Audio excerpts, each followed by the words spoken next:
শেখ হাসিনার পতন ও দেশ থেকে ৬ মাস পূরণের দিন ৫ ফেব্রুয়ারি। সেদিন ভারত থেকে হাসিনার ভাষণের সময় ছাত্র জনতার বুলডোজার মিছিল কর্মসূচি এগোতে থাকে ধানমন্ডির ৩২-এর বাড়ির দিকে।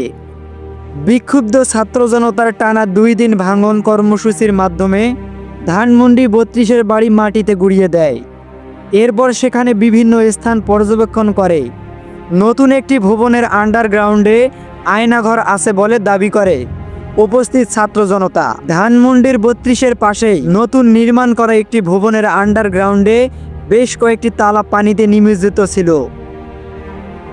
সেখানে শেখ হাসিনার তৈরি আয়নাঘর রয়েছে বলে জানা ছাত্র জনতা পানি সরিয়ে ঘটনাটি তদন্ত করার আহ্বান জানায়।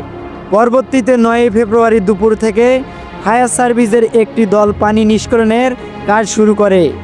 আন্ডারগ্রাউন্ডের পানি অপসারণের কাজ শেষ হলে ১০ ফেব্রুয়ারি পুলিশের অপরাধ তদন্ত বিভাগ সিআইডির একটি দল ঘটনাস্থলে পৌঁছায়, যেখানে তারা সতর্কতার সাথে ঘটনাস্থল থেকে বিভিন্ন আলামত সংগ্রহ কাজ শুরু করে।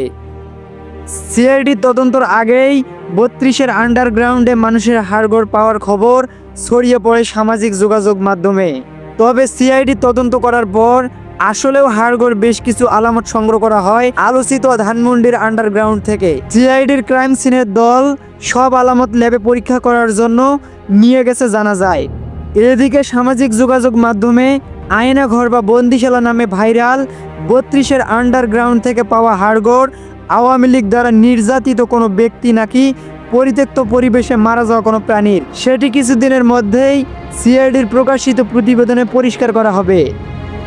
মোহাম্মদ মেজবাহুল ইসলাম মেজবা, নিউজ বাংলা।